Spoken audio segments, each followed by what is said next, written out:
All right, good morning, everybody. So I wanted to do a quick video here. I had a couple questions from some students, and I had a conversation with one the other day, and we talked about the media project. And I wanted to share that with you because I think it was valuable and helpful for your understanding, and maybe to simplify it a little bit, give you a better perspective on what it means. Okay, so a case study is used to bring a practical application to a theoretical concept. And so in anatomy and physiology, we study anatomy, the study of structure, physiology, the study of function, and then we look at a clinical application to those two elements in a system, a human system, the cardiovascular system, or the cardiology, and then the vascular system, etc. And so how those systems work, and then how those systems work in relationship to the adjacent system. So how does the cardiology mix with the vascular, mix with the pulmonary, work together? So sometimes we call it the cardiopulmonary system. Sometimes we call it the cardiovascular system. Sometimes we call it the respiratory system, or we say cardiorespiratory. They all mean the same thing. But essentially, it's just the interdependence or the interrelationship between the heart, the pump, the blood pump, right? The blood, which is the liquid connective tissue that flows through your body to transport nutrients and such, and oxygen, etc., and how it uses the veins and arteries as the vascular elements to push that blood through the body to its extremities in order to deliver oxygen to the muscular system, in order to act on a joint, which is part of a bone structure, the skeletal system, in order to move the body. Okay? Now, the respiratory system has that secondary element to the vascular system, where it's not the systemic vascularity that goes to your feet and your arms, but it goes from the heart to the lungs. Hence the pulmonary artery and pulmonary vein, which, remember, are the only two in the body that are opposite of the normal category. So the pulmonary vein is actually pumping oxygenated blood, and the pulmonary vein is pulmonary vein is pushing oxygenated blood, and pulmonary artery is pushing deoxygenated blood. So if you remember on those vascular images, the red and the blue blood, the red is oxygen rich and the blue is oxygen poor, right? So when the blood is in the heart and it pushes out to the whole body, it's oxygen rich because it's going out to your extremities in order to deliver oxygen to those muscles, in order to make the muscles contract, which act on a joint, which act on a bone, on the skeletal system, enabling you to move. The pulmonary system is different because that's where the oxygen is coming from. The oxygen is coming through the respiratory system into the lung, and then the lung is putting it into the blood via the alveoli, right? And then it's pushing it back into the heart in order to pump it out to the whole body. So that means that a vein, which is a vessel that runs towards the heart in the definition of a vein, but in this case, it's an oxygen-rich structure, okay? Which is it's the opposite of all the others. So when we think about how the cardiology, how the heart pumps blood, and how the blood is that structure it's being pumped. And then the respiratory system is the system that delivers the oxygen to the heart so that the heart can then push it out to the whole body to then deliver it to the muscle to act on a joint to create movement. Okay, I use movement as an example, but it could be to create, to innervate an organ system to facilitate the function of that organ or that system. Okay, so the interdependence between multiple structures, multiple systems. Now, where does the endocrine system play? Where does the autonomic nervous system play? Okay, well, the endocrine system is going to have an implication on stress. So we use cardiology, How does the heart rate beat faster? Well, it beats faster when there's a greater need for more oxygen in the muscles because you want to run away. So if we're going to use run away as your concept, well, then we have to think through this. Muscles act on joints, which create movement, right? Nervous system innervates those muscles in order to create a movement. So there's an electrical element, there's an oxygen element, okay, and then there's a adenosine triphosphate, which comes from sugar, carbohydrates. Those elements are all necessary for the contraction of a muscle to act on your vastus lateralis, vastus medialis, vastus biceps femoris, to get your leg to move in order to run away, okay? So without that neurological innervation, in this case, this is the somatic nervous system, okay, we can't run. Without the deliverance of oxygen through the vessels, the arteries, into the quadriceps, we can't run, okay? If the autonomic nervous system doesn't innervate the heart through the vagus nerve, it won't beat faster, and therefore no more oxygen would get to the legs necessary for you to run away, okay? So it's important to understand that we have an autonomic response in this case. We have an endocrine response. So in this, we think of the stress response. Where does stress come from? Well, stress is a combination of an endocrine response and a psychological response. Okay, so think psychology. Psychology is the study of thoughts and feelings. Okay, and so when we think neurology, we look at the nervous system comes from the brain to the systemic or autonomic nervous system. Okay, so it breaks down, right? We have the different structures of the nervous system, and so when we think of what we think about is going to dictate how we perform. A little out of the scope of this class, but understand that stress has a psychological element to it.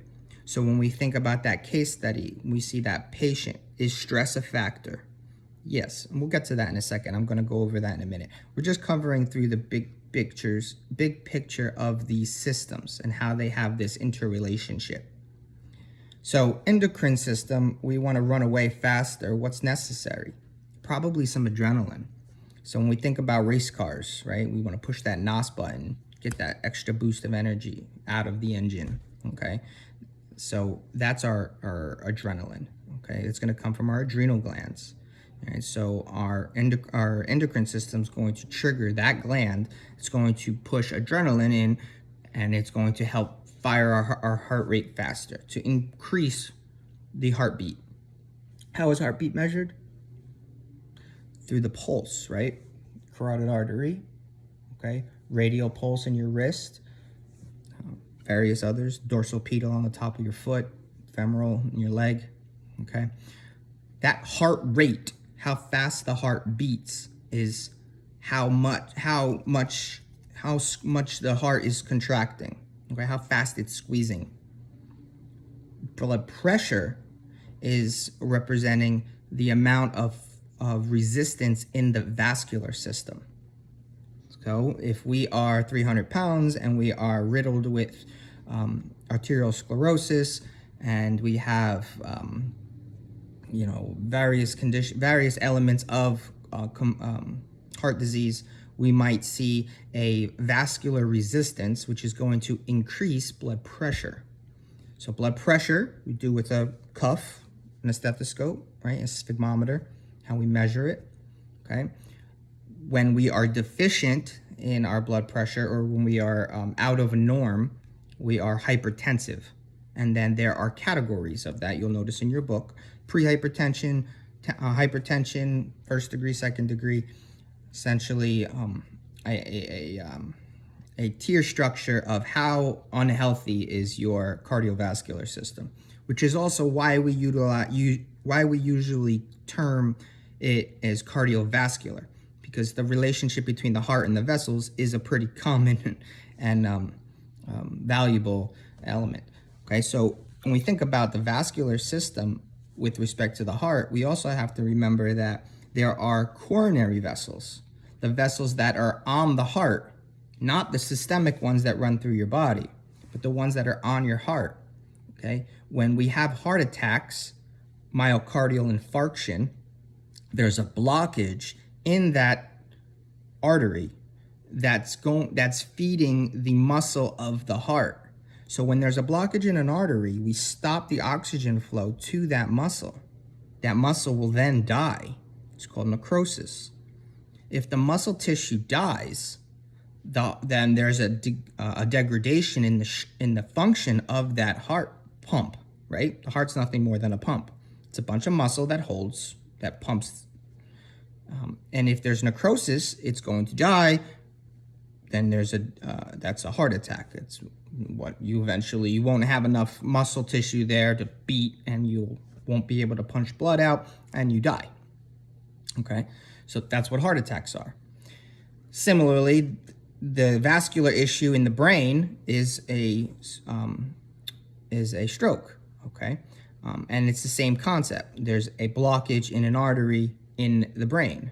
Same etiology. It's coming from the same situation. Usually, it's caused by smoking and obesity and poor diet, activity. These are lifestyle elements that affect the causes of these. Very simple Google search. What is the causes of a myocardial infarction, etc. Okay. And so now we're understanding that there's a nervous system implication, there's an endocrine system implication, there's a cardiology, or the structure, the function of the heart itself. There's a vascular issue that's either systemic or the coronary vessels within the heart. There's a pulmonary system issue, and how all of these play together. Okay. Now, how do we apply that to a case study? The case study can be fictitious. You can make it up. So the student we were discussing was in the dental industry. Okay, so where does the dentist see these things? Okay, well, if everything in the head, up from the neck above is dentistry, well, you also have dental surgeon or oral surgeons. You have ENTs, ear, nose, and throat doctors. They also deal with that area from the neck up. Okay, so if you have a joint issue, think about your teeth. Your tooth is a bone. Okay, and the joint is a bone to a bone, right? So the tooth goes into the jaw. That's a joint. Okay, so when we look at the muscles that act on the jaw, okay, the masseter, the platysma, what is chewing, okay? Now we think about this TMJ, talar-mandibular joint, syndrome, affect headaches, okay? What about facial drooping when there's a stroke? Things like that. So if we were a dentist, and what's the first thing that happens when you go into a dentist's office? You sit down in the chair, they take your blood pressure, they take your pulse, and they put it in your chart. Why do we want to know that? Because what would happen if you had a heart attack on the chair while being treated? Because you're drilling into a tooth, which is a bone. It has a vascular system, okay? You're bleeding, you're clotting. Now, when you clot, maybe you threw a clot. Maybe the clot got into your bloodstream and it went up into your brain. That caused the stroke. These are possible things that happen, okay? Maybe you have, maybe you had a bacterial infection in your mouth, and that caused a systemic infection, which it spread to your throat.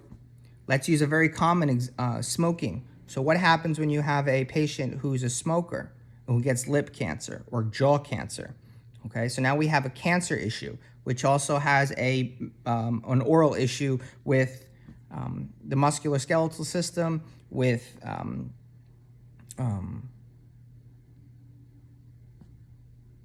drawing a blank, which also has a vascular issue, has a stress response to it. It has all the same factors apply. So when we think about the case study, it could be the area in which you work. It could be physical therapy related. It could be ear, nose, and throat. It can be you can be a I don't know, an orthopedic you can want to be going into orthopedics as a physical therapist, or a occupational therapist, or nursing, or dentistry, or hygienists. What other areas? Various other areas that you might want to go to medical school. All these kinds of things. It doesn't matter where that patient comes from. Remember that the easiest ones are probably going to be heart disease, strokes, the common things that people die of. The number one cause of death in America in men is heart disease. Okay, cancer, heart disease, and strokes are the top three. Right, so it doesn't have to be overly complicated. You just need to take a case study, either a situation in which you work or you'd like to work, or make it up. But you just have to talk about how these systems rely on each other, how they affect one another, and how that's presented in the patient. Okay, you could talk a little bit about pharmacology. You could talk a little bit about the pathophysiology of it. If you haven't already taken those classes, which you probably haven't, you can just look at that. Pathophysiology is the physiological implications of a pathology. A pathogen is just bacteria is a pathogen. Bacterial infection is a pathology. It's out of the norm. Okay, when we think about anatomy, we think about homeostasis. We have to put it into a balanced state. Well, if it's out of the balanced state, now it's a pathology. It's causing some abnormality in your body. How does that present in a patient? Okay, so that's what we're trying to think about. I want you to think big picture. I want you to utilize the concepts of the discussion questions and put it all together and tell me that you understand it. Be able to discuss these concepts just like I'm doing right now. Except this little box, this little video here will be at the bottom of a PowerPoint presentation. Are you going to use 100 slides? No. Are you going to use 2? No. You're probably going to have a couple slides per section. Maybe it's as many as 30. I don't know, just depending on how detailed you want to get. But you should probably pull up a picture of the heart and tell me, well, this is this, this is this, this is this. The blood path of the heart, how the blood goes through it. What structures does it go through? How does it get back into the heart, into the pulmonary system? How does it then return back in there? That might take you 30 seconds.